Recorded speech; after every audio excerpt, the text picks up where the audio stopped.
బహున్నత జీవాధిపతి నీకు స్తోత్రములు నాయన. కారణములు జయించిన తండ్రి నీకు కృతజ్ఞతాస్తుతులు చెల్లించుకుంటున్నాను మా ప్రభా. అల్పుడను అయోగ్యుడు పనికిమాలకు నన్ను ప్రభా నీ సమూహంలో చేర్చుకున్నందుకు నీకు వెళ్ళలేని వందనములు చెల్లించుకున్నాను అయ్యా. అయ్యా ఇప్పుడు నీ బిడ్డలకు ఏమి బోధించాలో ప్రభా నా తండ్రి, నా బడికి మీరే బోరగా ఉండి నా ప్రభా ఏ వాక్యాన్ని అయితే విత్తబోతున్నాను నా ప్రభా ఆ వాక్యాన్ని బలవర్తంగా ఉంచమని ప్రార్థిస్తున్నాను ప్రభా. ఇప్పుడు నీ దీవులు మా పైన కుమరించమని మా రక్షకుడైన యేసుక్రీస్తు నా పేట అడిగి వేడుకొనుచున్నాము తండ్రి.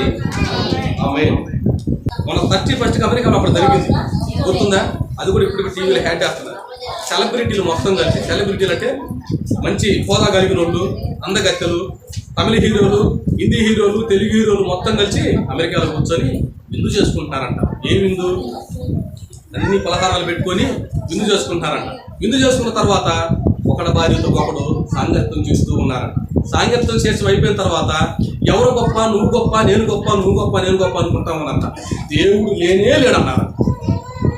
ఎందుకన్నారంటే మనకింత హోదా, నా దగ్గర 800 శబరీలు బంగారం ఉందన్నారు. ఒక ఒక శబరి 70,000 అనుకో, ఎంత అమ్మింది? ఇలా అనుకుంటూ ఉన్నారంట. అన్ని ఫోటోలు ఉన్నాయంట.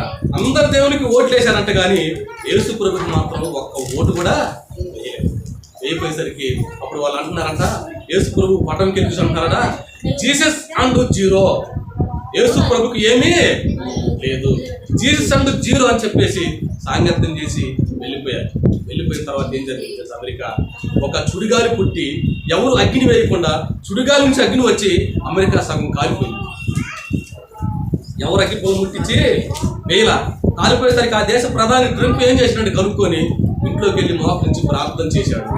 ప్రభువా, ఈ ఉగ్రత నీదే, ఈ ఉగ్రతను ఆపయ్యా అని చెప్పేసి ప్రార్థన చేసినప్పుడు అమెరికా కాలిపోవటము. నీ కుటుంబంలో పెద్ద స్విచ్ పడ్డప్పుడు వచ్చి ఆడటం కాదు, ఆలోచించుకోండి ఒకసారి. నీ కుటుంబంలో పెద్ద సమస్య వచ్చినప్పుడు ఇక్కడికి వచ్చి ఆడటం కాదు, దేవునికే పెద్ద సమస్య వచ్చింది. ఆ సమస్య కోసం మనం ప్రార్థన చేయాలి. ఏ సమస్య వచ్చింది చెప్పండి దేవుడికి? పరలోక పట్టణం నుంచి భూలోకానికి వచ్చింది దేనికైనా? నువ్వు చేసిన పాపాలు, నేను చేసిన పాపాలను తొలగించి పవిత్రులుగా ఉండటకు ఈ భూలోకానికి వచ్చాడు. అయితే ఏం చేశారు? యూదా సామ్రాజ్యం క్రీస్తు మీద కన్నేసింది. యూదా సామ్రాజ్యం క్రీస్తు మీద కన్నేస్తే బందిపోటు దొంగైన బరబ్బ ఉన్నాడు అక్కడ. ఈ బరబ్బ దెబ్బకు భయపడ్డారు వీళ్ళంతా. భయపడిన తర్వాత ఒకరోజు బరబ్బ వెళ్ళాడు, అయ్యా పోతకడా నాతో చెయ్యి కలుపంటే అప్పుడు అంటే ఏమంటే, నీకు బదులు బరబ్బ నా ప్రాణాన్ని నడిపిస్తా, కానీ నీతో మాత్రం చెయ్యి కలపను, నీ రాజ్యం వేరు నా రాజ్యం వేరు అని చెప్పినప్పుడు బరబ్బ మరణానికి, క్రీస్తు మరణానికి వచ్చినప్పుడు తెలుసుకున్నాను. ప్రియ సహోదరి సహోదరులారా, నేను ఈ మాటలు మీకు ఎందుకు చెబుతున్నానంటే, వాక్యం చెప్పేటాయన కూడా ఒకనే ఉన్నారు. ఒకటి, బల్లారాధన చేసేటప్పుడు కనీసం ఎవరైనా గోల్ చేయకూడదు. మర్యాదగాను క్రమంగాను అల్లరి చేయకున్నాను ఆరాధనలో బల్లాలు చేయలేమని బైబిల్లో రాయబడింది. మనందరం కూడా బల్లారాధన చేసేటప్పుడు మాట్లాడుతూనే ఉన్నాం. ఒకటి, పాస్టర్ గారు ద్రాక్షారసం తీసుకొని వచ్చేటప్పుడు లేకపోతే రొట్టె తీసుకొని వచ్చేటప్పుడు ఆయనకు అటు ఇటు వెళ్ళడానికి ఎవరు దోవలు ఉంటాయి. ఎక్కడ కూర్చున్న అక్కడే ఒక వేల తప్పించారి పాస్టర్ గారికి సాపు తట్టుకోను, లేకపోతే మీకు సీర తట్టుకొని కింద పడితే కింద ఒలికిపోయేది ఏందో చెప్పండి ఒకసారి. కింద ఒలికిపోయేది ఏందో చెప్పండి ఒకసారి. ఆ కింద ఒలికిపోయిన ద్రాక్ష రసం ఆయనకు ఒక్కడికి అది శాపం. ఇక్కడ ఎంతమంది అయితే కూర్చున్నారో వారి మొత్తం మీద శాపము. ఎందుకో చెప్పమంటారా? అది మీరు ద్రాక్షారసం అని మీరు అనుకుంటున్నారు. ఎప్పుడైతే ద్రాక్షారసం గురించి, రొట్టె గురించి మనం ప్రార్థన చేస్తామో పరిశుద్ధమైన ప్రసన్నమైన శక్తి దేవుని ఆత్మ ద్రాక్షారసంలోకి ఆ రొట్టెలోనికి వస్తుంది. ద్రాక్షారసం కాదు, స్వజాగా క్రీస్తు రక్తము. అది రొట్టె కాదు, స్వజాగా యేసుక్రీస్తు నలగ కొట్టబడిన శరీరము. గమనించండి ఒకసారి. వస్తున్నారు, ఓకే. బల్లారాధన చేసే వాళ్ళు ఎంతమంది ఉంటారో ఒకవైపును కూర్చోండి.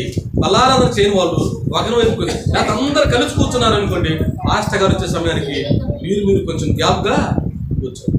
లేదా వరుసల వారు కూర్చున్నారుగా, వరుసలుగా కూర్చొని కొంచెం ఎడమగా కూర్చోండి. పాస్టర్ గారు అటు నుంచి తిరిగి రావడానికి బాగా. అయితే బైబిల్లో ఒక ఆమె గురించి మీకు బోధిస్తాను ఈరోజు క్లుప్తంగా. ఒక 15 నిమిషాల్లో నేను ముందుకు చేస్తాను. 2వ రాజుల గ్రంథము 4వ అధ్యాయము 8వ వచనంలో ఒక మాట రాయబడుతుంది. 2వ రాజుల గ్రంథము 4వ అధ్యాయము 8వ వచనంలో ఒక మాట రాయబడింది. ఒక దినమందు ఎలీషా సునేమి పట్టణమునకు పోగా అతడు గనురాలైన ఒక స్త్రీ భోజనమునకు రమ్మని అతని బలవంతము చేసిన కనుక అతడు మార్గమున వచ్చినప్పుడల్లా ఆమె ఇంట భోజనము చేయవచ్చు. నేను చాలా ఈమె ఎవరంట? సునేమి పట్టణంలో గనురాలు, ఒక మార్తమ్మో, ఒక మరియమ్మో, ఒక సుబ్బమ్మో, ఒక ఎల్లమ్మ అని చెప్పేసి బైబుల్లో రాయబడలే. ఈ 2వ రాజుల గ్రంథం 1వ రాజుల గ్రంథం మొత్తం నేను తేరు చూసా. అసలు ఈ గనురాలని ఎందుకు రాయబడింది అని నేను సున్నగి మొత్తం చదివితే అక్కడ గనురాలనే రాయబడింది. కానీ ఆమె పేరు కానీ, ఆమె భర్త పేరు కానీ, ఆమె పుట్టిన పిల్లగాడి పేరు కానీ బైబుల్ ఎక్కడ రాయబడింది. ఈ సునేమి పట్టణమునకు ఎలీషా వచ్చాడు బోధ చెప్తాను, సువార్త చెప్తాను. అక్కడికి వెళ్ళిందాడు.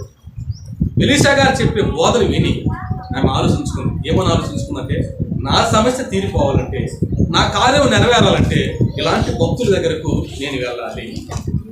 ఏమనుకుందో చెప్పండి ఒకసారి. ఇలాంటి భక్తుల దగ్గరకు మనం వెళ్ళాలి. అప్పుడు ఏం చేసిందంటే, ఆ కోడికి మొత్తం అయిపోయిన దాకుండి ఎలీషా గారి దగ్గరికి వెళ్ళింది. అయ్యా, మీరు వాళ్ళ మా ఇంటికి భోజనానికి, ఒకవేళ మన పాస్టర్ గారిని భోజనానికి పిలుచుకోండి, భర్త ఏమంటే మా కొంచెం కూర తీసారిపెట్టు, లేదా ఇంకొక ఒక దాచిపెట్టు, మన పిల్లలు ఏడుస్తారు. సేవకుడికి ఎప్పుడైనా విలువగా నీ ఇంటికి వచ్చి ఆశీర్వాదంతో పంపిస్తావో దేవుడు నీకెంత ఇవ్వాలి ఆయనకి తెలుసు. బైబిల్లో రాయబడింది. ఏమో రాయబడిందంటే, ఇది ఒక వంతు నాకు ఇవ్వు, 9 భాగాలు కలిపి 10 వంతులు నీకు. మరి క్రీస్తు అబద్ధం ఆడేవాడా? చెప్పండి అమ్మా, అబద్ధం ఆడేవాడా? ఇస్తానని ఇవ్వలేదా? గుర్తుపెట్టుకోండి ఒకసారి. అయితే ఇక్కడ ఈ సునేమి పట్టణంలో ఈ గంధాలు ఆయన భోజనానికి తీసుకెళ్ళి ఆ రోజు సేవకుడికి భోజనం పెట్టించి పంపించిన తర్వాత ఈ భర్త పొలం పని చేసేవాడు, ఎవరు పండించేవాడు. భర్త తిరిగి ఇంటికి వచ్చినప్పుడు తన భర్తతో చెబుతుంది. ఏమని చెబుతుందంటే, అయ్యా, మన ఇంటికి వచ్చి పోయినా ఆయన భక్తిగల దైవజుడని నేను ఎరుగుతాను. ఏమన్నామా? ఈయన భక్తిగల దైవజుడని నేను ఎరుగునయ్యా. ఈయన కొరకు మన గోడ మీద, గోడ అంటే అప్పుడు ఒక రథం పోయేదన్న. ఇప్పుడు 9 అంగనాలు 12 అంగనాలు గోడలు. ఒక రథం ఏదంటే ఎక్కువ నుంచి అంత అడలుకుంటాయి. ఆమె ఏమడిగింది, తన భర్తను ఏమడిగిందంటే, అయ్యా, మన గోడ మీద ఒక గదిని కట్టించి ఆయన కొరకు ఒక దీపస్తంభము, ఒక మంచం, ఒక కుండ, ఒక దీపము అతని కొరకు ఉంచుదామని చెప్పేసి భర్తను ఒప్పించుకుంది. ఏం చెప్పుకుందో మనకైతే తెలియదు. బైబిల్ మాత్రం ఈ 4 మాటలు రాయబడింది. భర్తను ఒప్పించుకొని ఆ గోడ మీద ఒక గదిని కట్టించినప్పుడల్లా, ఎలీషా గారు వచ్చినప్పుడల్లా ఆ ప్రాంతానికి ఎక్కడైతే సువార్త చెప్పడానికి వస్తుంది, పూజాలు వచ్చిందంటే అక్కడ సువార్త చెప్పి నైట్ వచ్చి ఇదే గదిలో ఉండేవాడు. వచ్చాలు వచ్చినట్టు అక్కడ సువార్త చెప్పి తిరిగి వచ్చి ఇదే గదిలో పడుకునేవాడు. ఈ ప్రాంతానికి వచ్చినప్పుడల్లా ఆయన ఇదే గదిలోకి వచ్చినప్పుడల్లా ఆయనకి మంచి భోజన పదార్థాలు చేసి ఈ గనురాలు పెడుతూ ఉంటే కొన్ని దినాలు అయిపోయిన తర్వాత గెహజీని పిలిచి, ఎలీషా గారి శిష్యుడైన గెహజీని పిలిచి అడిగిండు. గెహజీ, ఆమెను ఒకసారి పిలుచుకురాపో. ఏమన్నాడు ఎలీషా గారు? ఆమెను ఒకసారి పిలుచుకురాపోనేసరికి ఆమె గదికాడికి వచ్చి 2 చేతులు 2 కప్పులను పెట్టి నిలబడింది. అప్పుడు గెహజీ అంటున్నాడు, సునేమి రాలతో అంటున్నాడు, ఏమని అంటున్నాడు, అమ్మా, నీకింత భక్తి శబ్దం మా మీద చూపిస్తున్నావే, ఈ కొరకు మేము ఏం చేయాలి? ఒకవేళ ఈ రాజ్య అధికారులతో మాట్లాడాలన్నా, మరి ప్రధానతలో మాట్లాడాలన్నా, గవర్నమెంట్తో మాట్లాడాలన్నా చెప్పని అడిగినప్పుడు ఆమె ఏమి ప్రకృతం ఇస్తుందో తెలుసా? అయ్యా, నాకు సంతానము, నా భర్త ముసలివాడు. ఏం ఆశించింది చెప్పండి? పరాయి పురుషుని ఆశించలా. నా భర్త ముసలివాడైతే పరాయి పురుషు దగ్గర కుదరకు సంతానం కలిగిందని ఆలోచించలా. క్రీస్తు అయినా తండ్రి అయినా దేవుడి మీద ఆధారపడింది. ఈయన భక్తి గలవాడని నాకు తెలుసు, ఈయన మాట ఇస్తే నెరవేర్స్తారని నాకు తెలుసు, ఇతను ద్వారా నేను పిల్లలను కలవచ్చు అని చెప్పేసి ఆలోచించాను. అప్పుడు చెప్పింది, అయ్యా, నాకు సంతానము లేదు, నా భర్త ముసలివాడు, నేను నా స్వజనంలో జీవిస్తున్నాను, అంటే నా కులస్తులతో జీవిస్తున్నాను. ఈ అవమానం నేను భరించలేకపోతున్నాను. నేను బజార్కి వెళ్ళినప్పుడల్లా ఏమకి పిల్లలేరని అవమానపరుచుకున్నారయ్యా. ఈ అవమానం నా దగ్గర నుంచి ఏమి అడుగుతుందో చెప్పండి. మనం ఏదైతే ఆటకు భాష అడుగుతుందా, దేవుడే కనిపించి నీకేమి కావాలంటే నువ్వేం ప్రశ్నిస్తావు? నా పిల్లలకు ఉద్యోగం కావాలని ప్రశ్నిస్తావా? నాకు మంచి ఇల్లు కావాలని ప్రశ్నిస్తావా? లేకపోతే ఏం కావాలని ప్రశ్నిస్తావా? సొలొమోనుని దేవుడు పరీక్షించాడమ్మా. ఎవరు పరీక్షించాడంటే, సొలొమోను, నీ భక్తికి నేను మెచ్చాను, నీకేం కావాలో కోరికంటే నాకు జ్ఞానం కావాలి. దేవుడే ఆశ్చర్యపోయాడు ఈ క్వశ్చన్కి. సొలొమోను అడిగితే సొలొమోను క్వశ్చన్కి దేవుడే ఆశ్చర్యపోయాడు. అప్పుడు అంటున్నాడు, ఈ లోకంలో ఎవరికి లేని జ్ఞానాన్ని సొలొమోను నీకు ఇస్తున్నాను. జ్ఞానాన్ని అడిగాడు. నువ్వైతే మనమైతే ఏమడుగుతుంది చెప్పండి ఒకసారి. నిజంగా దేవుడు కనిపించి నేను అడిగితే ఏమడుగుతామంటే, నేను నా కుటుంబం నా అభివృద్ధి మొత్తం కూడా పరిశుద్ధంగా నీ పట్టణంలోకి రావాలి అవునా, నీ పట్టణంలోకి రావాలని కోరుకోండి. సాధు సుందర్ సింగ్ గారు క్రీస్తు నమ్ముకొని సిక్కులో క్రీస్తు నమ్ముకున్న తర్వాత తల్లిదండ్రులు అన్నదమ్ములు వదిలిన మొత్తం కూడా ఆయన దూషిస్తూ ఉన్నారు. దూషిస్తూ ఉంటే తిరిగి ఒకసారి బోధ చేసి ఇంటికి వచ్చినప్పుడు అందరూ దూషిస్తూ ఉంటే ఆ రోజు అన్నారు, తండ్రి అన్నాడు, ఎందుకురా మమ్మల్ని ఇలా హేళన చేస్తున్నా అంటే అప్పుడు అంటున్నాడు సాధుస్తున్నాడు, నానా నేను మిమ్మల్ని హేళన నా కొరకు బలి అయిపోయిన క్రీస్తును ప్రకటిస్తున్నాను. నేను మిమ్మల్ని అవమానపరచలేదు కనుక మీకు నాకు కుదరదు కనుక నేను ఇల్లు విడిచి వెళ్ళిపోతున్నానని చెప్పేసి ఒక గీత గీసుకొని, ఈ రోజు నుంచి నేను ఈ లోక సంబంధిని కాను, నేను పరలోక సంబంధిని, క్రీస్తును ప్రకటించడానికి నా తల్లిదండ్రులు విడిచిపెట్టి నేను వెళ్ళిపోతున్నానని చెప్పేసి ఒక గీత గీసుకొని దాటి కనీసం తల్లిదండ్రులు వినికి గుర్తించి చూడకుండా సాధు సుందర్ సింగ్ తల కూడా దుట్టుకొని కాషాయ వస్త్రాలు వేసుకొని ఉండేవాడు. రక్తపాతముల కల సేవకుడు రాయబడి ఆయన గురించి. రక్తపాతముల కల సేవకుడు అంటే మంచి మండు టెండర్లో కూడా చెప్పులు లేకపోయినా ఫలానా గ్రామంలో సువార్త ప్రకటించాలంటే వెళ్ళిపోయేవాడు. వెళ్ళిపోయిన తర్వాత అందరూ ఉంటారుగా పనులు పోయేప్పుడు మనం మెరగాలి పక్కకు ఆవురావురు వెళ్తున్నాం కదా, ఆవురావురులో చేస్తుంటే ఫలానా ఎందుకు చూడమంటామా వీళ్ళేమో సింగులు ఆయన వేసుకో ప్రకటిస్తున్నట్టే తల్లిదండ్రులకి వ్యసనం కలిగి వీళ్ళందరూ కూర్చొని ఏం మాట్లాడుకున్నారంటే, ఇది కాదు ప్లాన్, వాళ్ళు ఇంటికి పిలిచి చంపేద్దాం, వీడు ఇంకెట్టే వెళ్ళిపోతాడు కనుక వాళ్ళు ఇంటికి పిలిచి చంపేద్దామని చెప్పేసి వాళ్ళు ఏం చేశారంటే తల్లిదండ్రులు, అయ్యా సాధు సుందర్ సింగ్ రా, మా తప్పు మేము తెలుసుకున్నామయ్యా కనుక నువ్వు ఇక్కడికి రా అని చెప్పేసి పిలిచి ఆయన ఇంటికి పిలిచిన తర్వాత ఏం చేశారంటే, ఇంటికి వచ్చాడు, అయ్యా మేము కూడా క్రీస్తు నమ్ముకుంటాము, నీతో పాటు అన్నీ చేస్తామని చెప్పేసి పిలిచి గట్టి పప్పు తయారు చేయించి మంచి చింతకాయ పట్టు ఏదో తయారు చేయించి దాంట్లో కాలకోటి విషయం కలిపారు. ఆలోచించండి ఒకసారి, సాధు సుందర్ సింగ్ గారు సాక్ష్యాన్ని చెబుతుంటే మనం చేసేది కూడా భక్తి అనిపించింది. ఆలోచించి వచ్చిన తర్వాత అమ్మా మీరు మారిపోయినందుకు నాకు ఎంతో సంతోషంగా ఉందని చెప్పేసి సాధు సుందర్ సింగ్ గారు సంతోషపడిపోతాను. కానీ ఎప్పుడైనా క్రీస్తున్నాడు అన్న సంగతి మాత్రం ఆ రాత్రి కాల సమయంలో 7:30 ఉన్నప్పుడు తల్లి స్వజాగిల్ అంటుంది, ఆయన తిరిగి నువ్వు మా ఇంటికి వచ్చినావు కాబట్టి ఇక నా చేతికి తినవచ్చును, నేనే నీకు కలిగి ఒకవేళ గదిలి పడితే తినటేమో, తినకపోతే మళ్ళీ పోయి క్రీస్తును ప్రకటిస్తాడేమో అని చెప్పేసి నేనే కలిపి పెడతానని చెప్పేసి నా కుర్చీలో కూర్చోబెట్టి కన్న తల్లి ఆలోచించడం, కన్న తల్లి నిజమైన క్రీస్తును ప్రకటిస్తున్నందుకు చంపటానికి సిద్ధమయ్యి కాలకోటి విషం పెట్టి కూడా అక్కడ కన్న కడుపు చుంచుకున్న ప్రేమ కూడా మర్చిపోయి కాలకోటి విషము. అందుకే ఈ పాట నేను పాడాలని, తల్లిదండ్రుల ప్రేమ వికసించుతున్న ప్రేమ ఎంతకాలం ఉంటుంది మన మీద ప్రేమ చెప్పండి సార్. తల్లిదండ్రులు మన మీద ప్రేమ ఉంటుంది, నాయన నువ్వు మారురా, తల్లి నువ్వు మారురా, మారురా మారని చెప్పి అదే విధంతో తల్లిదండ్రులు మరణించి అతను అందుకే వికసించుతున్న ప్రేమ. వాళ్ళ ఆశలు తీరకుండానే వాళ్ళు వెళ్ళి అయితే ఆ రాత్రికాల సమయంలో సాధు సుందర్ సింగ్ గారు తల్లి అన్నం కలిపి పెట్టి ఆ విషయం తింటే 10 నిమిషాలు చచ్చిపోవచ్చు. కాలకోటి విషయం అంటే 10 నిమిషాలకు మెత్తు కప్పుకొని చనిపోవచ్చు. ఆ అన్నం పెట్టిన తర్వాత మంచి డబుల్ కాటు మంచి మీద మంచి పరిపేశారు. నాయన ఈ గదిలో నువ్వు ఇలా పండుకోమని చెప్పి అక్కడికి పంపించారు.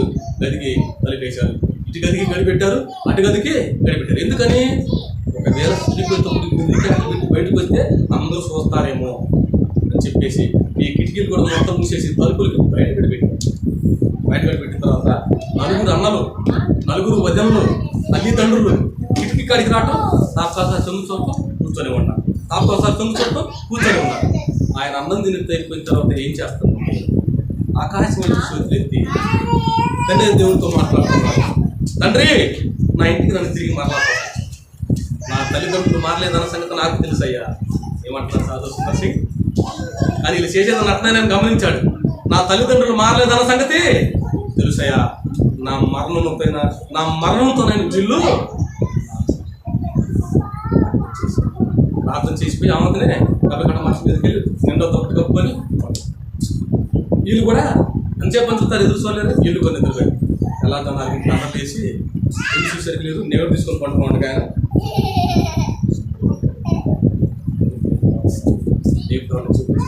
అమ్మా నువ్వే వెళ్ళని చెప్పేసి కనతల్లికి పంపించారు. కనతల్లి పంపిస్తే కనతల్లి వచ్చి అటు ఇటు చూసింది.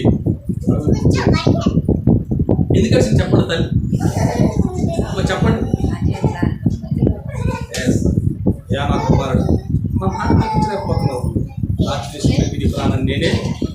ఏడ్చి గొడ్డ తీసేసరికి అన్నారా ఆ రోజు ఇంకా బైబిల్ చేత పట్టుకొని ఇంటి నుంచి బయటికి పోతా అంటాడు. అమ్మా మీరు నాకు విషయం పెట్టారన్న సంగతి నాకు తెలుసమ్మా, కానీ మరణించిన వాడు సైతంతో లేపేవాడు నాకు తీసుకు, చనిపోయిన వాడిని కూడా లేపేవాడు నాకు క్రీస్తు నాకు తెలుసమ్మా.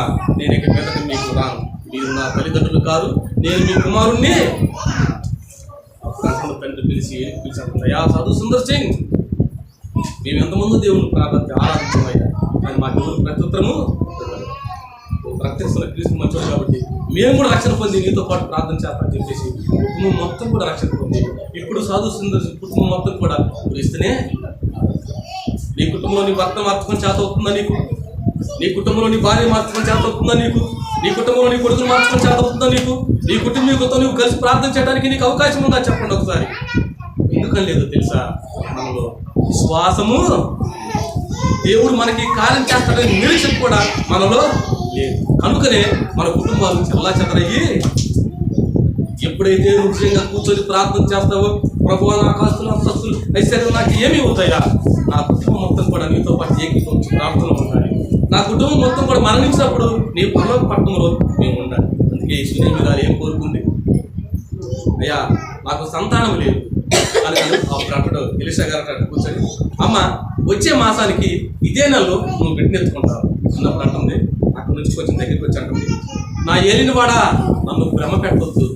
అంటే ఈమె చేసిన భక్తి శ్రద్ధలకి మంచి భోజనానికి ఏమైనా భ్రమ పెడుతుండే ఊరక చెబుతుండేమో అని చెప్పేసి అనుకున్నాను. నా ఏలినవాడా నన్ను మాత్రం భ్రమ పెట్టదు. ఎలీషా గారు వచ్చే మాసానికి ఇదే సమయానికి ఎలీషా గారు వచ్చే సమయానికి మంచి మొక్కలు గడిపాను అన్నది మొక్కలు కానీ చూసుకుంటూ అంతవాడే ఇంతవాడే ఇంత 13 సంవత్సరాలు పిల్లగాడయ్యాడు.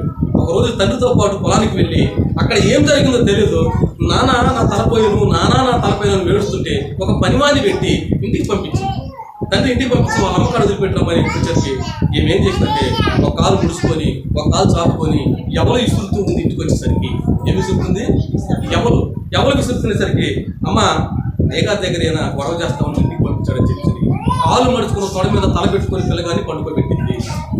విసురుకుంటూనే ఉంది. ఆ పిల్లగాడికి ఏమైందో తెలీదు. ఒక గంట తర్వాత నాయన లేనిసరికి పిల్లగాడు సరిపోయి ఈ చనిపోయిన పిల్లగాని ఏం చేసిందంటే బయటికి పోయి ఏడవల, అమ్మా రాండమ్మా నా కొడుకు ఎందుకు చనిపోయాడు పాటలేదని ఏడవల. ఎలీషా గారు వండుకున్న మంచం మీద పండుపెట్టింది. గదిలోకి పిలిచింది, ఒక పనివాణి పిలిచింది, ఇటు రమ్మని పిలిచింది, ఒక గాడి సిద్ధం చేయి, దానికి కళ్ళ గంతలు కట్టు, ఒక రథాన్ని సిద్ధం చేయి, నేను నిమ్మనం అంటే చిన్నగా పాని అన్నదాకా చిన్నగా పాని ఎదురించరికి భర్త ఎదురించరికి అమ్మ అక్కడికి వెళ్తున్నా అన్నప్పుడు నేను దైవజన దగ్గరికి వెళ్ళొస్తానంటే ఆయన అంటూ ఏమ్మా ఇవాళ అమాషా కూడా కాదు, విశ్రాంతి దినం కూడా కాదు, నువ్వు ఎందుకు వెళ్తున్నావు అంటే, అయ్యా నేను దైవజన దగ్గరికి వెళ్ళి వస్తే మంచిది. మరి చనిపోయిందయ్యా భారతం అనుకోలేదు, దుమ్ము రేపుకుంటూ వెళ్ళిపోతుంది. ఆ భావం వెళ్ళిపోతున్న దుమ్ము రేగుతుంది. ఎలీషా గారు కర్మేలు పర్వతం మీద ఉండవు, కర్మేలు పర్వతం మీద చూసినప్పుడు దుమ్ము రేపుకుంటూ పోతుంది. అప్పుడు గ్యాసి తరఫున గ్యాసి నీ పరుగులు ముందుకు వెళ్ళి నాకు ఎదురుకు వెళ్ళి నీవు నీ భర్త నీ కుమారుడు మొత్తం క్షేమేనా అడుగు అని చెప్పేసి గ్యాసిని పంపితే గ్యాసిని ఇచ్చి, అమ్మ ఎక్కడికి వెళ్తున్నావు, నీవు నీ కుమారుడు నీ మొత్తం క్షేమేనని చెప్పేసి ఆకుండా కర్మేలు పర్వతం మీద ఉన్న ఎలీషా గారి దగ్గరికి వెళ్ళి తన కాళ్ళ మీద కూడా వేడుస్తుంది. ఏమని వేడుతుంటాయా, ఆ రోజు నేను నీతో చెప్పా కదా, నా ఏలినవాడా నన్ను భ్రమ పెట్టవద్దు, బిడ్డల నుంచి తీసుకోవద్దు, మరలా నా కడుపు పోత మిగిలిపోదని నేను అన్నా కదా, నీవు ఆరాధించి నీవు దీవించి తండ్రితో మాట్లాడించిన కుమారుడు. అప్పుడు గెహజీని పిలిచి, గెహజీ ఈ దండమును తీసుకొని నువ్వు వెళ్ళు. సాయిబు దగ్గర దండం తెలుసా, ముస్లిమ్స్ ఆరాధిస్తారు, మనకు కూడా దండం ఉంది. ఆ దండనిచ్చి కొత్త నిబంధనలు వచ్చిన తర్వాత ఈ దండం కొట్టివేయబడింది. మనకి అప్పుడు దండం ఉంది, స్తోత్రం అనుకుంటా కోసం మొత్తం తిప్పేవాడు. అయితే ఈ దండం తీసుకువెళ్ళి ఆ బిడ్డ మెడలో వేయమని చెప్పేసరికి గెహజీ మట్టి తల్లి పోలా, ఎందుకంటే గెహజీ మీద నమ్మకము. అప్పుడు అక్కడే కూర్చుంటే అప్పుడు అంటుంది, నా ఏలినవాడ నీ వస్తే నేను ఇక్కడి నుంచి. సరే గెహజీ వచ్చాడు, ఇంటికి వచ్చాడు, మెడలో దండం వేసాడు, పలకల వేసి ఏం లేదు. ఈయన కూడా తిరిగి వస్తున్నప్పుడు అప్పుడు ఈమె ఎలీషా గారు తీసుకుని వస్తుంది. మార్గ మధ్యలో పిలుస్తున్నారు, అయ్యా నేను దండం పెట్టినా కానీ బిడ్డ బతకలేదయ్యా అన్నప్పుడు అప్పుడు ఎలీషా గారు వచ్చి మీరందరూ బయటకు రండి అని చెప్పేసి ఎలీషా గారు ఆ గదిలోకి వెళ్ళి పిల్లగాడి వెలుగు కొనుక్కుంటున్నది చూసి తన నోట్లో నోరు పెట్టి, తన అరచేతుల్లో అరచేతులు పెట్టి, తన అరికాళ్ళలో ఇతర కాళ్ళు పెట్టి అతని మీద సాపిగా పండుకొని పిల్లగాడి మీద గాలి ఊదటం మొదలు పెట్టాడు. గాలి ఊదిన తర్వాత లేకలేదు. లెగిసి గదిలోనికి బయటకు వచ్చి ఇటు అటు తిరుగుతున్నాడు. ఎందుకు తిరుగుతున్నాడో తెలుసా? కరిమేల పర్వతం మీద ఉన్నప్పుడు ఏమితో ఒక మాట అంటాడు, అమ్మా ఈ విషయం నా తండ్రి అయిన దేవుడు నాకు ఎందుకు మరుగు చేశాడు, నాకైతే అన్నీ చెప్పాడమ్మా. ఈ పిల్లగాడు మరణిస్తాడనేది మాత్రం నాకు మరుగుపరిచాడు, ఎందుకు నాకైతే తెలియదని దాన్ని ఆలోచించుకుంటూ మరలా వెళ్ళి ఆ బిడ్డ మీద అలాగే పండుకొని గాలి కూతున్నప్పుడు పిల్లగాడు 7 సార్లు తుమ్మి లేచి కూర్చున్న తర్వాత అప్పుడు గ్యాస్ని పిలిచి ఈ బిడ్డను తల్లికి సరిపోయిన వారు ఎక్కడ బతికారా? యేసు ప్రభు సరిపోయిన లాజరు లేక, కానీ ఎలీషా అయిన భక్తులు సరిపోయిన కుమారుణ్ణి. మరి ఎందుకని మరి మనం ఏ విధంగా ప్రార్థన చేయని పత్రం గుర్తుపెట్టుకోండి. నీకు నా ప్రతి కార్యము తల్లి వచ్చి మనం ఏదైతే చనిపోయిన కుమారుని చూస్తే రుకుతా వెళ్ళి ముద్దు పెట్టుకొని వాటేసుకుంటాం. పిల్లగాడిని నిలబడి ఉంటే పిల్లగాడిని పక్కన నెట్టి చావుకుడు కాళ్ళ మీద పడి ఉండా నీకు వందనాలు, నీవు వస్తే బిడ్డ పెడుతారని నాకు తెలుసు. ఎంత విశ్వాసం చెప్పండి. ఇప్పుడు అయ్యగా చెప్పారు ఒక మాట, బ్రాహ్మ నీకు ఇచ్చిన కుమారుడు నాకు బలిమనడు. 3 రోజుల ప్రయాణం. 3 రోజుల ప్రయాణంలో ఆ మౌర్య కొండ దగ్గరికి పట్టడానికి 3 రోజుల ప్రయాణం. ఆ మౌర్య కొండ పైకి ఎన్నిసార్లు అడుగుండొచ్చు తండ్రిని కుమారుడు. మౌర్య కొండ మీదకి వెళ్ళిన తర్వాత వెళ్ళేటప్పుడు కూడా అంటాడు, నాయన పడటానికి కత్తి ఉంది, కాల్చడానికి కట్లే ఉంది, మరి వధించడానికి లేదు నా అంటే ఏ మాత్రం సంకోచించాలి అబ్రహాం. మొత్తం చెప్పాడు ముందు కిందకి వెళ్తాడు, మీరు ఇక్కడే ఉండండి, మీ మౌర్య పర్వతం మీదకి వెళ్ళి బలి అర్పించి తిరిగి మళ్ళీ మేము అన్నాడు. కానీ నేను అనే పదం అంటే విశ్వాసం ఉంది, ఈయన నరహంతకుడు కాదు, ఇచ్చి తిరిగి తీసుకునేవాడు కాదని చెప్పేసి అబ్రహాం తెలుసు. అక్కడికి వెళ్ళిన తర్వాత పిల్లగాన్ని 8 చేతులు తీసి గోర్లగా కట్టేసి ఆమెతే కత్తి తీసుకొని వరలోంచి కత్తి తీసుకొని పైకెత్తి, యెహోవా నీవు ఇచ్చావు కనుక నీకు అప్పగిస్తున్నా నాకు పైన ఉన్న కత్తి కిందికి అబ్రహాం నువ్వు పరిశోధించావు, నీ విశ్వాసం నా మీద ఎంతో పరిశోధించాను ఆయన, నేను తిరిగి తీసుకునేవాడిని కాదు, నీ విశ్వాసం విశ్వాసపరుడు ఎవరు మరి మనం కూడా చెప్తున్నాం అవసరం. ఆలోచించండి. ఈ మాటలు వింటున్న మీకు హృదయంలో ఒక కలవరంతో పుట్టాలి. నీ కుటుంబంలో నీ కుమార్తె ఈ మాట ఆలకించట్లేదు అనుకో, నీ కుమారుడు ఈ మాట ఆలకించట్లేదు అనుకో, నీ ప్రార్థన చేయొచ్చు. ఎప్పుడు 1 రోజు 2 రోజులు కాదు, దేవునికి నిజంగా విష్టాంతానికి కన్నీరు పెట్టి ప్రార్థన చేయొచ్చుడు. నీ కుటుంబంలో మార్పు లేకపోతే అసలు ప్రార్థనే మాట. ఇలాంటి అద్భుత కార్యాలు నోవు చూశారు. ఉరుకుతా వెళ్ళి ఆ సునేమి పట్టణంలో గనుగా ఉరుకుతా వెళ్ళి తన కుమారుని తెచ్చుకొని ముందు పెట్టుకొని ఆనందపడాడు. నా ఏలిని వాడ, నా ఏలిని వాడకి కొంతమంది తప్పుగా అనుకుంటున్నారు అని. నా ఏలిని వాడంటే అయ్యా తండ్రికి మాకు మధ్యలో వార్త ప్రకటించడానికి ఏలుతున్న వాడు అని అర్థం. అయితే నా ఏలిని వాడ నీ వస్తే నా కుమారుడు పొందుతారని నాకు తెలుసు. తండ్రి అయిన దేవుడు యెహోవా దేవుడు అన్యాయం చేయడని కూడా నాకు తెలిసే అని చెప్పేసి ఆయన కాళ్ళ మీద పడి వేసిన తర్వాత వెళ్ళి కుమారుని ఎత్తుకొని ఈ చిన్న మాట చెప్పి నేను ముగించేస్తాను. ఒక మాట ఇంకా. అయితే గెహజీ ఉన్నారు. గెహజీ దేవుడు చేసే అద్భుత కార్యాలు చూసిన వాడే, ఎలీషా ఎన్ని అద్భుత కార్యాలు చేసిన చూసిన వాడే, మహనీయుడని తెలుసు, ప్రేమ స్వరూపని తెలుసు, శిక్షిస్తాడని తెలుసు, అన్నీ తెలుసు కూడా. ఈ నయమాను ఈ సిరియా దేశానికి వచ్చి యుద్ధం చేసినప్పుడు 4 బందీగా దొరుకుతారు. 4 బందీగా దొరికినప్పుడు వాళ్ళలో 16, 18 ఇంత చిన్నపిల్లలు వాళ్ళకు కూడా బందీలు. నయమాను భార్యకు పరిచారకురాలుగా పెడతారు తీసుకెళ్ళి. పరిచారకురాలంటే ఇల్లు బండం తోడటానికి, మనం ఉన్న దేగశాల తోడటానికి, ఆ ఇల్లు శుభ్రం కావడానికి పెట్టుకున్నారు. పెట్టుకున్న తర్వాత ఒక రోజు ఏం చేసిందంటే ఈ అమ్మాయి, వీళ్ళు ఈ సిరియా దేశం నుంచి వాళ్ళ దేశానికి వెళ్ళారు కదా, మనం ఒకసాట పనికి పోయినా మనం 10 మంది ఉన్న మన దగ్గర మనకు ఉంటుంది. మా ఊరు నుంచి పెట్టి వచ్చినాయి, మన దూరం పనిలోకి వచ్చినాయి, మనలో బాధం. అయితే చిన్నది ఒక రోజు నైట్ మన గదిలో కూర్చొని దేవుని ఆరాధించుకుంటూ ఉంది. ఆ చిన్నది రాత్రంతా దేవుడితో ఆరాధనలో అప్పుడు తెల్లదానాలు ఇంటికి ఎంత ఏడ్చినా కానీ పని చేపకుండా మానుకొని తెల్లదాలు వేసి పని చేసుకున్నప్పటిసరికి రాజుగారు ఈ దైవం అడిగింటే వాళ్ళ పడగదిలో నిలిచి ఇటు నుంచి వెళ్తున్నప్పుడు చూసేసరికి కుష్ఠరోగం తెల్లగా ఒళ్ళంతా పొప్పలు పొడవలుగా ఉంది. అప్పుడు అంటుంది, అమ్మా రాజుగారు వెళ్ళేందుకు అలా ఉంది దానికి, అమ్మ మా ఆయనకి కుష్టి అమ్మంటే అప్పుడు చూస్తుంది. అమ్మా మా సిరియా దేశంలో భక్తి గల దైవజనుడు ఒకడు ఉన్నాడు, అక్కడికి వెళ్ళమను, ఈయన కుష్టు తగ్గుతుంది. ఎంత విశ్వాసం చూడండి. మన శాఖల గురించి మనం చెప్పుకుంటున్నాం. కాలేజీ వచ్చినట్ట గొప్ప ఆయనంట, సతీష్ గారు ఆడికి వచ్చినట్ట గొప్ప ఆయనంట, ఊర్జల నుంచి గొప్ప ఆశ గారు వచ్చి గొప్ప ఆయన అనుకుంటున్నారు. కానీ మరి మన సేవకులు గొప్పలు కాదు. చెప్పండి, మన సేవకులు గొప్పలు కాదు. ఇంత పరిస్థితి ఎందుకు ఇస్తారు చెప్పండి ఒకసారి. వాడు దేవుని కార్యం నీ మీద లేకపోతే ఒక్క క్షణం కూడా జరిపించలేడు. నాకు తెలుసు అసలు. ఒక్కరోజు మీరు ప్రార్థించుకోకుండా పాట కూడా రాదు. నైట్ ప్రార్థించుకోకుండా రాండి, పాడబాడు, వీలపోవటము, అలుపు రావటము, ఆయాస రావటము ఏదో తప్పకుండా. అయితే మా దేశంలో సరే భార్య ఒప్పించింది, ఏదో ఒకటి చెప్పి మగుని ఒప్పించింది. దీంతో బాధపడుతుంది, నువ్వు బయట దేశంలో బాధపడుతున్నాగా. ఒకసారి మన దగ్గర ఉన్న చిన్నది చెబుతుందయ్యా, వాళ్ళ దేశంలో కూడా భక్తిపరుడైన మా ప్రవక్తలు ఉంటే అక్కడికి వెళ్ళమంటే నాకు వాదిని ఇదని చెబుతాడు. అదే ఒకసారి పొమ్మంటే ఇంకా లెక్చాడు. ఏమని లెక్చాడు? అయ్యా పోయేటప్పుడు వాళ్ళకి ఏం ఊరక రాబాకని చెప్పేసి భార్య కొన్ని దుస్తులు, కొంత బంగారం, కొంత వెండి తీసుకొని వెళ్ళిపోతున్నప్పుడు తండ్రి అయిన దేవుడు ఈ ఎలీషాతో మాట్లాడారు. ఇదిగో ఆ సినిమా పట్ట ఆ నయమాను రాజు నీ దగ్గరకు వస్తున్నాడు, యోగ్తాను కార్యం జరుగుతుందని చెప్పినప్పుడు ఎలీషా గారిని చూడకముందే బయట ఉండగానే ఆ పక్కన ఒక మనిషి చెప్తారు, అయ్యా నయమాన్ రాజు నువ్వేనా? నేనే. మా సేవకుడైనా నాతో చెప్పిండు నువ్వు వంట వెళ్ళి యోగ్దాలు మురగమంటే కోపడతాడు. నయమాన్ ఎవడాయుడు, నేను ఒక దేశానికి రాజునైతే నన్ను చూడకుండానే, నా దృష్టిగా చూడకుండా యోగ్దానం ముక్తి నా తప్పుపోయిద్దా? అంటే మా దేశంలో నదులు లేవా? మా దేశంలో నదుల కాడికి మొత్తం ఈ దేశంలో నది గొప్పదా చెప్పేసి కోపడ్డప్పుడు వెనక్కి తిరిగి వెళ్ళిపోతాను.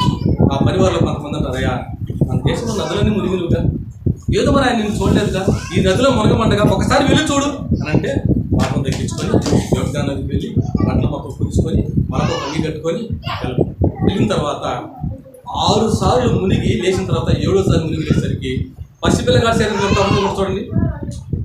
పిల్లగాడు ఎవడు పిల్లగాడి సరే ఆ చిన్న వయసులో ముందు పెట్టుకు అనిపించింది. అంత వర్ణం అంత కాటికి వర్ణాతీతంగా ఒళ్ళు మారిపోయింది. చూసుకునేసరికి లేదు, ఎంతో విచిత్రంగా ఉన్నా. ఈ నయమాన ఆనందంతో సంతోషంతో నేను ఆ భక్తి పరులను చూడాలి, ఆయన కొంత బంగారం వెండిచి రావాలని చెప్పేసి వచ్చినప్పుడు ఎలీషా గారు ఎలాంటి గదిలో ప్రార్థన చేసుకుంటున్నారు. వచ్చాయా వందనాలయ మీరైన ఎలీషా గారు రండి. వచ్చినప్పుడు వస్తాయా నాకు సుమారు 45 సంవత్సరాల నుంచి ఉన్న రోగము నాకు నయమైపోయింది. ఇదిగో నేను కొన్ని దుస్తులు కొంత బంగారం నీకు ఇస్తానంటుంటే ఎలీషా గారు అంటారు, నాకు ఏమీ నా తండ్రి దగ్గర నుంచి నేను వరాన్ని ఉచితంగానే పొందాను, నీకు అది ఉచితంగానే ఇచ్చాను. నాకైతే కొంత విండంటే ఎంత కాదు, ఒక బండెడు మనమైతే కాదంటావా, బండెడు బంగారం బండెడు వెండి మనమైతే కాదంటావా. నామతినే శశామంటి ఎలీషా కొట్టుకోండి. తిరిగి వెళ్ళిపోతున్నప్పుడు ఆ వాకిటి కాడ గెహజీ ఎప్పుడు పెట్టుకుని ఎవరు ఉంటారు. వెళ్ళిపోతుంటే గెహజీకి దుర్బుద్ధి పుట్టింది. అద్భుత కార్యం చూసిన వాడే, ఆశ్చర్యకార్యం చూసిన వాడే దుర్బుద్ధి పుట్టి నేనేమనుకుంటే ఎవరయ్యా అతిశక్తి చేయొచ్చు, ఇంత బంగారాన్ని ఇంత విన్ను పోగొట్టుకోవచ్చా అని చెప్పేసి తిరిగి వెళ్తున్నప్పుడు మళ్ళీ ఎలీషా గారి ప్రాంతంలోకి నేను చూస్తుంటా. నేను వచ్చి అనుకొని పరుగులు వెళ్ళిపోయి, అయ్యా మా దగ్గరికి కొంతమంది వేగులు వాళ్ళు వచ్చారు, వాళ్ళు కొన్ని దుస్తులు కావాలన్నారు, కొంత బంగారం కావాలన్నారు, మా సేవకుడైన ఎలీషా మీ దగ్గరికి పంపించాడని అబద్ధము. వాళ్ళు సంతోషం తెలియజేశారంటే ఆ బంగారాన్ని వెళ్ళాడని చెప్పేసి గెహజీకి ఇంటికి వెళ్ళి వాళ్ళ ఇంట్లో దించిన తర్వాత పరుగులు వచ్చి మళ్ళీ వారికి కానీ యథాస్థితిగా నిలబడిపోయిన తర్వాత అప్పుడు అంటున్నాడు, ఎవరు ఎలీషా? గెహజీ ఉదాహరణ ఎక్కడికి వెళ్ళా అంటే ఆయన అంటున్నాడు, నేను ఎక్కడికి వెళ్ళానయ్యా, ఇక్కడ ఏమైనా ఉంటుంది గెహజీ అంటే. ఎలీషా భీకరమే కాకుండా, గెహజీ నీవు ఆయన నయమాను రాజు దగ్గరికి వెళ్ళి కొంత బంగారం కొంత వెండి తీసుకుని వచ్చేటప్పుడు ఆత్మ కూడా నీతో ఆలోచించడం ఏమన్నాడు తెలుసా? నీవు కొంత బంగారమును కొంత వెండి కొన్ని దుస్తులు తీసుకుంటున్నప్పుడు నా ఆత్మ కూడా నీతో పాటు లేదా? నీ వాడింది నలుగురితో తపత్వం, తండ్రి నిర్దేవం తపత్వం వాడే కనుక ఆ నయమాన్ని పుట్టిన దృష్టి నీకు నీ కుటుంబాల తరతరములకు నీకు వచ్చును కాక. ఎమ్మటే ఎలీషా గారి నోటి నుంచి ఆ మాట్లాడటంతోనే మనసు గడ్డవలే మొదటిన దేవుని సన్నిధిలో అబద్ధం ఆడుతున్నాను గుర్తుపెట్టుకోండి. అవసరం దేవుని సన్నిధిలో పాపం చేస్తున్న పాపం చేతి అనుకుంటే ఒకసారి ఆలోచించు.